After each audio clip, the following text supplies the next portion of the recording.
buenas noches, bienvenido a Desafío. Yo soy Claudia Ivette García y esta noche tengo el gusto de platicar con Juan Carlos Narváez, quien es especialista en estudiar los movimientos de la juventud mexicana en Estados Unidos. Juan Carlos, bienvenido. Muchas gracias, Claudia.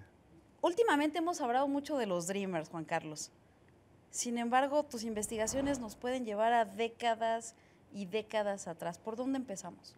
Mira, pues yo he trabajado el tema migratorio desde hace como 20 años y sí me he enfocado mucho en visibilizar o en tratar de sacar como de estos escombros de la historia la figura y las identidades de los jóvenes mexicanos en Estados Unidos. La historia es una historia larga, ¿no? Como todos sabemos, bueno, no todos sabemos, pero este es un poco parte del objetivo de esta entrevista, es que la migración mexicana a Estados Unidos es centenaria, ¿no?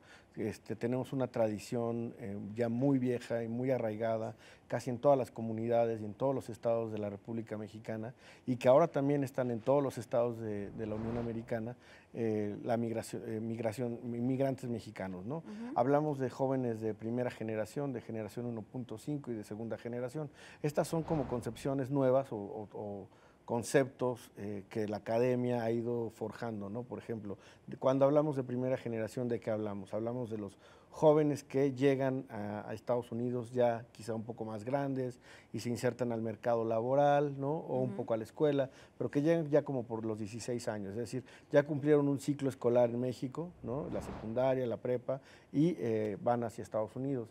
La generación 1.5, que es de la que hoy día, digamos que tenemos mucha información, son estos Dreamers, que son estos jóvenes pequeños, ¿no? Que llegaron pequeños a Estados Unidos, muy chiquitos, que tuvieron su socialización primaria, es decir, la escuela, los amigos, la forma de entenderse como niños, ciudadanos, ¿no? Construirse en Estados Unidos.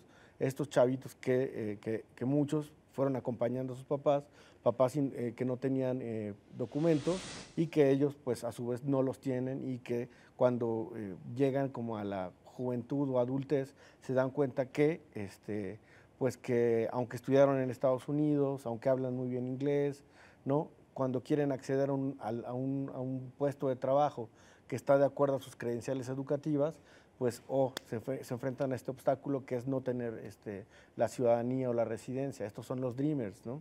Y la segunda generación son aquellos que, digamos, que ya nacieron en Estados Unidos, que son ciudadanos, que son hijos de mexicanos y que, digamos, que comparten entre las tres generaciones algunas características, ¿no? Mucho más macroestructurales, que es, por ejemplo, la discriminación, ¿no? Por raza, discriminación por clase, etcétera, ¿no? Tus investigaciones nos pueden llevar a la década de los 40, de los 50, de los 60, con los pachucos. Exacto. ¿Qué nos puedes platicar respecto de esta figura? Pues mira, por ejemplo, estoy trabajando sobre digamos, como una cronología de estos, o sea, como del pachuco al Dreamer, ¿no? Más o menos podríamos llamarle así a esta radiografía o cronología, ¿no? Entonces, digamos que nuestro primer Dreamer pudieron ser los pachucos, ¿no? Es decir, son jóvenes de origen mexicano, que generaron toda una cultura de lenguaje, de vestimenta, un poco de rebeldía, ¿no? De visibilización ante pues la sociedad anglosajona blanca, ¿no? Cuando se visibilizan cuando sucede esto que se le llama los Zoot Suit Riots, ¿no?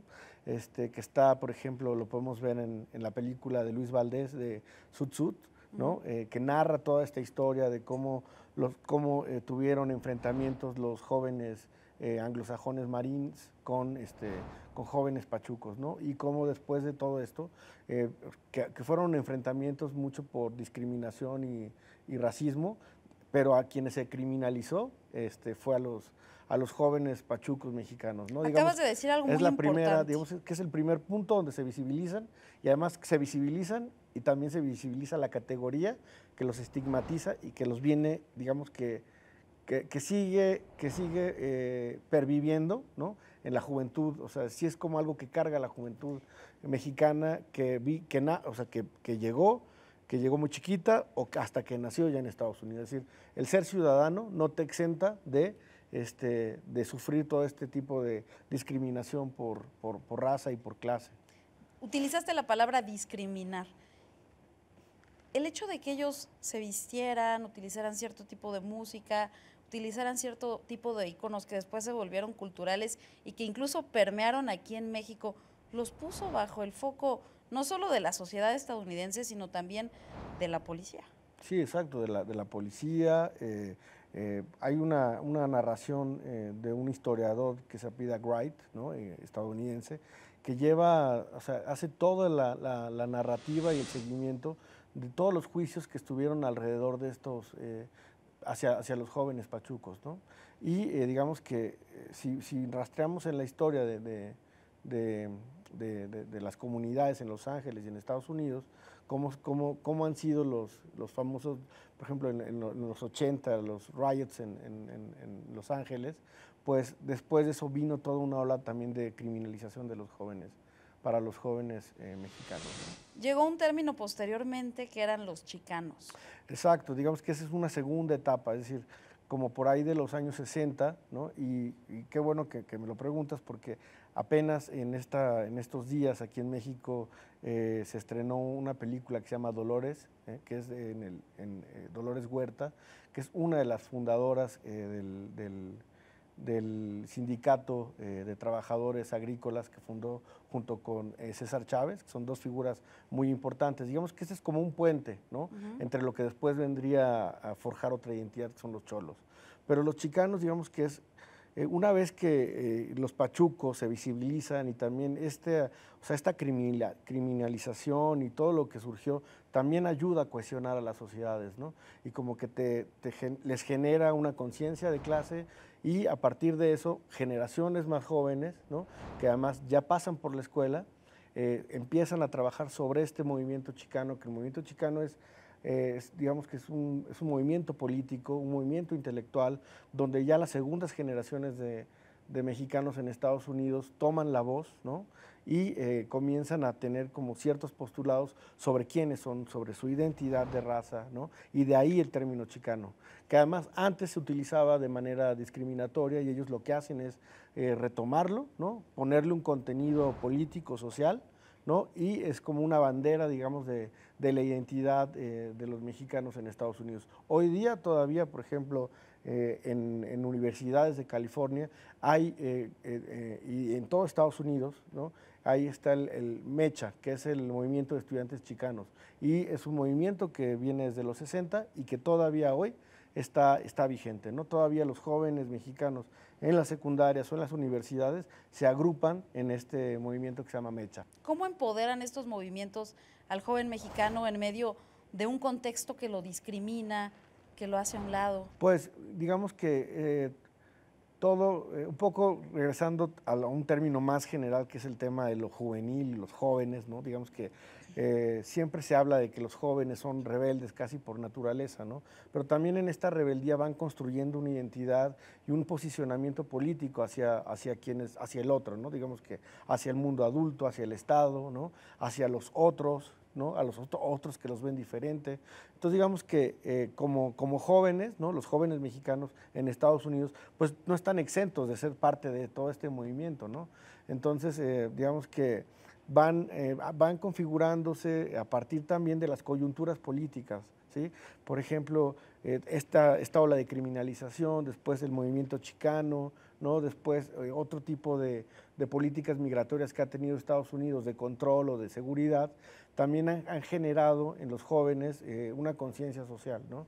Por ejemplo, jóvenes que sus padres fueron deportados, ¿no? Son muchos de estos jóvenes que hoy vemos que tienen una politización muy alta y que son parte del movimiento Dreamer, ¿no? Por ejemplo. ¿Los cholos en qué época llegaron? Mira, ¿Cuáles fueron sus características? Pues mira, los cholos digamos que son como digamos que serían como los nietos de los pachucos. De los pachucos. De los pachucos, ¿no? Son como los nietos. También cuando se formaron los pachucos, en todas las comunidades, Estados Unidos es una sociedad muy segregada, ¿no? Segregada residencialmente, entonces las escuelas, los barrios, todo es como una segregación racial muy evidente. pero digamos que cuando iniciaron los pachucos, iniciaron las primeras pandillas de mexicanos, ¿no?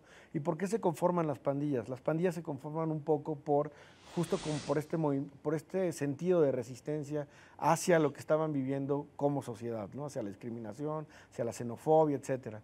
Entonces se generan muchas pequeñas clicas, ¿no? Por ejemplo, unas clicas muy antiguas como Barrio Maravilla de Los Ángeles y una serie de pandillas que se conforman primero como por familias, ¿no? Y de ahí, digamos que ese es el origen después de las pandillas de los cholos, ¿no?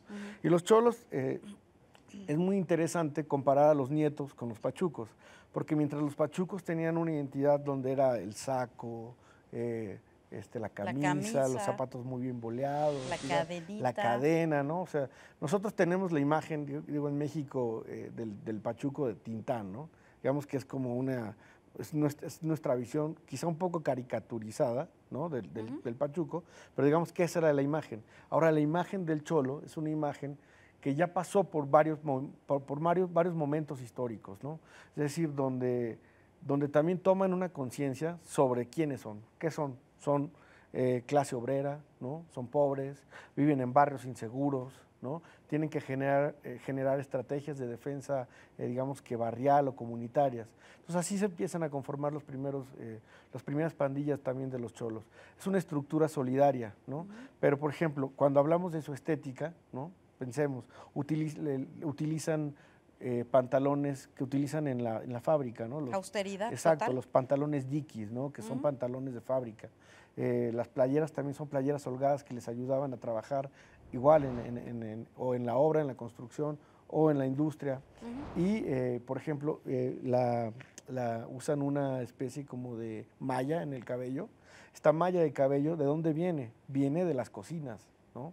Es decir, es esta malla que se utiliza en las cocinas para que los jóvenes trabajen y no tiren cabello, ¿no? Entonces, ellos van, digamos, como que interiorizando, ¿no? Y recuperando y haciendo propio una serie de repertorios, ¿no? Y estéticos que sí, que les puso el mundo, ¿no? Porque son pobres, son obreros y eso es con lo que trabajan. Entonces, ahora, ¿no? Pues lo vamos a resignificar y así somos, ¿no? Y así por ejemplo, hay una palabra como que somos unos cholos bien tumbados, ¿no? Es decir, bien parados. Juan Carlos, pues muchas gracias por esta conversación porque nos has ayudado a entender cuál es la radiografía no solo del presente, sino también del pasado de la juventud mexicana en Estados Unidos. Muchas gracias. Muchas gracias, Claudia. Y gracias a usted por acompañarnos. Buenas noches.